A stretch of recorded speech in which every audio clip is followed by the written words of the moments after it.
right, guys, I've been waiting on this package because we can kind of finish up some of the engine bay with it. But huge shout out to Chase Bays. They're coming on board this year with us. They wanted to partner with us, and they make some really awesome products. So like I said, we were going to get rid of the ABS and brake booster. So now we got this dual piston brake booster delete, which is a 6-to-1 pedal ratio. This is supposed to give you the best brake feel you can get with manual brakes. And just look at the quality of this product. It's extremely nice. It's very lightweight compared to the big heavy booster. We also went and got their thermostatic oil sandwich plate because I want to run an oil cooler this year. So this is also a very nice piece. It just looks way nicer than most of the other oil sandwich plates on the market.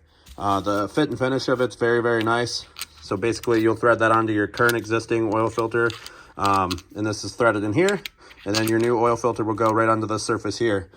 This is a clevis actually for the dual piston brake booster itself, or sorry, brake booster delete itself. And then we got our ABS line delete. So this is going to be the line delete to hook everything up to the master right here. So this is super exciting to get this in.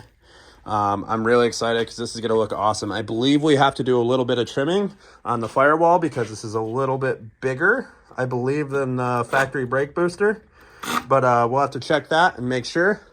But super excited to be working with Chase Bays this year. Huge shout out to Rolando in believing in me. And man, we're going to try to really make a push this year for some good driving and some good content.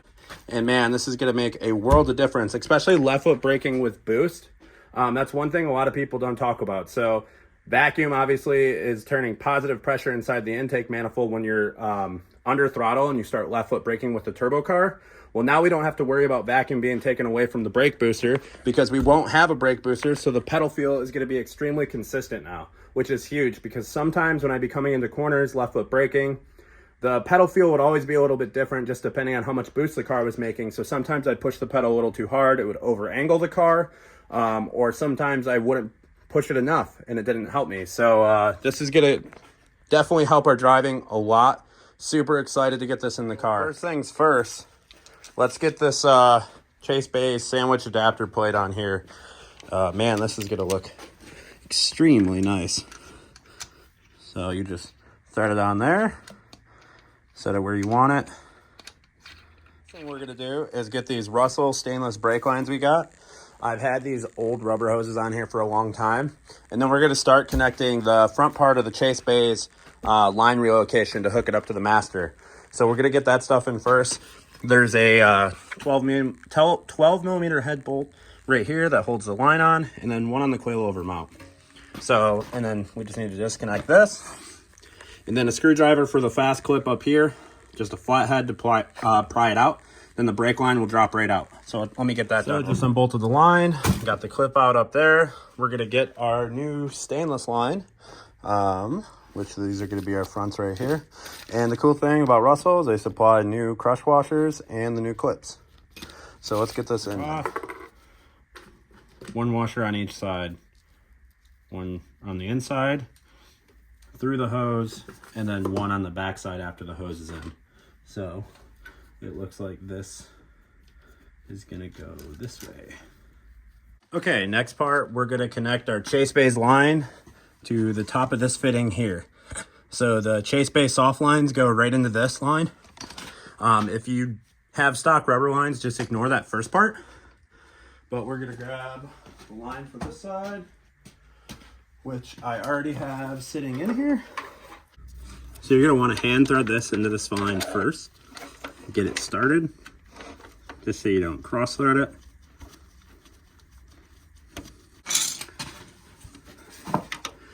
So it's an 11 millimeter. You're gonna use also, so this is an 18 on the bottom of these Russell lines. It's gonna be different for the OEM line. But 18 on the bottom, 11 on the Chase Bays line. So we're gonna go ahead and get that tightened up. Nice and snug, not too tight because you don't want to strip these out. Should be good enough there. And then the line just runs through the hole right there, up into the engine bay where the booster is gonna be right there. All right, so next thing we need to do is grab this line here, which is the line with heat shield on it is the one that's going to go on the passenger side. So same thing, hand feed this side into the start of the brake hose, and then this other side's going to route, I believe, probably by the firewall. I'll show you guys once I get there. So we got the line ran through. I believe this is going to run kind of up in here. The factory brake line used to run basically down over there, up on, there's some brake mounts that usually go on here, some plastic mounts that go on these little studs, and then this will connect over to the brake booster over here. So we're just going to kind of leave this hanging up on top of the firewall for now, just because we're not at the point that we have the motor in, so we don't know exactly where we want to run it yet. But the front two lines are in. It's nice that it has this piece of heat sheathing, so it'll protect it from the turbo manifold or header if you're naturally aspirated over there. Shout out to Chase Bays for doing a good job on this kit. And then the rear stuff is kind of, might be a little bit more difficult for some people. It's actually not very bad. So these are actually the fittings and flares you need. So what you have to do, let's see if I can show you guys. So that right there is the prop valve. So this is where your rear lines come in and go up into the ABS unit on the factory car. So on this one, we're gonna get rid of that because we don't need that prop valve anymore, because guess what? Chase Bays has a brake bias right on the front, which is a prop valve, and you can adjust exactly how much brake pressure you want to the front or rear. So what we're gonna do is get rid of that prop valve completely, cut those two hard lines, put these two flares on there so it can connect to this union, and then this line is gonna connect the whole rear brake system up to the outlet on the brake bias right here.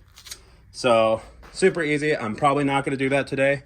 I do need to get a flare tool because I don't usually do brake line stuff too often. So I need to buy a flare tool or go rent one from the parts store, but we will get to that. So we're going to start getting this Chase Bays brake booster delete all mounted up. First thing I did was disconnect the actual master cylinder from the mount. Then what you're going to want to do is you're going to want to take a Sharpie and mark inside here the crescent part, because you need to clearance this for in order for it to fit the actual piston of the master cylinder through the firewall. So I just made a little red Sharpie mark in there. You can kind of see it. We're going to take that out and then cut it. So as you can see, there's my red mark. We're going to cut this out. I'm going to use probably a Dremel or my cut wheel to make a couple slits in it, and then use a Dremel to clean it up.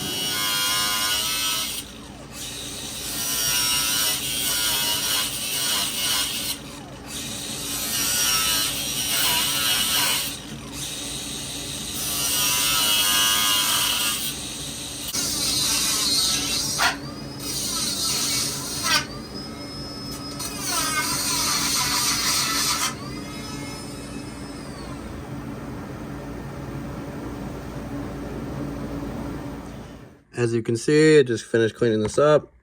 There's good clearance for the piston. Nothing's gonna hit now. All right, so we got our line hooked up here. I use the 45 up there to kind of tuck it back behind the on the firewall, and the intake manifold will block a lot of that. Got the 90-degree line down here.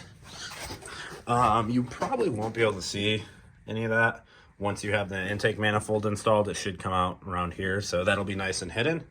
Next thing we need to do is bench bleed this master cylinder before we bolt it up for good, because there can be air pockets that get stuck inside the master cylinder, and you want to bleed it as much as you can before you put it in the car, because sometimes it'll take forever to get the air out, or you won't be able to get it out at all.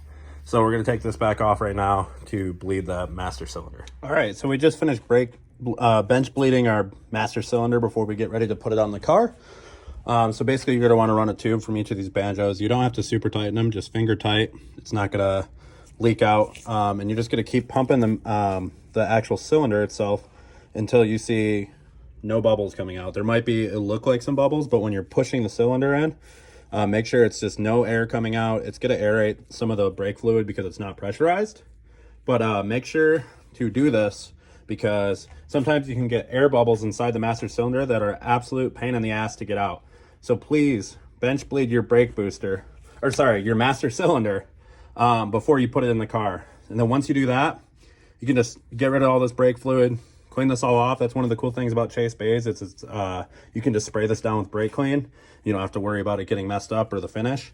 It's all brake clean safe. So we're gonna dump this fluid out, get these little lines off here, and get ready to put this in the car. We got Brake Master Fitting Mike over here, and the smart car. He came over, brought all the tools we needed. He had the 37-degree flare tool. We're actually making him do a little bit of work today, since he's always trying to make me do work. You can't make you do any work. Yeah, right. How many times I've shaved your ass? Sometimes my ass. Same thing. All right, so we got our lines flared. Tube nuts are on. And our lines are now ready to be connected to the Chase Bays junction. So we're going to put this in. We're going to try to get these so they can line up and thread those on, tighten them up. All right, so we just got the mounting plate portion mounted. 4 studs on this. On the backside, you got to do 4 nuts. Kind of a pain to get to under there. Not going to be able to show you with the camera, unfortunately. Now we're going to get the actual master cylinder in. And we just cleaned it up with some brake clean, so there should be no brake fluid on it to mess up our freshly painted bay. And let's get this thing mounted with these 2 Allen bolts. All right, guys, so we just got the first half of this, the clevis piece in the car. It's going to be really hard to show you guys, but basically it's a stud and the nut. Yeah, you can't really see up there. Even with the light, it's going to be too hard to see. But we got that up on the pedal. All right, guys, so we got everything finished plumbed. Got both of the brackets inside on the brake pedal done. And this install is complete. I love how clean everything looks over here, how much more room it gives. I think we're actually might possibly do the Chase Bays Clutch Master as well, just so it all looks uniform and nice and clean. But yeah, I can't really give you guys a driving review on it because the car is obviously not driving yet. So as soon as I do that, I would love to be able to give you guys a driving review of this product. I have a feeling it's going to feel fantastic. I've drove a couple other cars with some of the Chase Bays single piston deletes, and I really enjoyed how those drove. So it'll be really interesting to see how this feels, and I'm expecting a lot out of it. So I'll catch you guys in the next video. Hope you guys have a good one.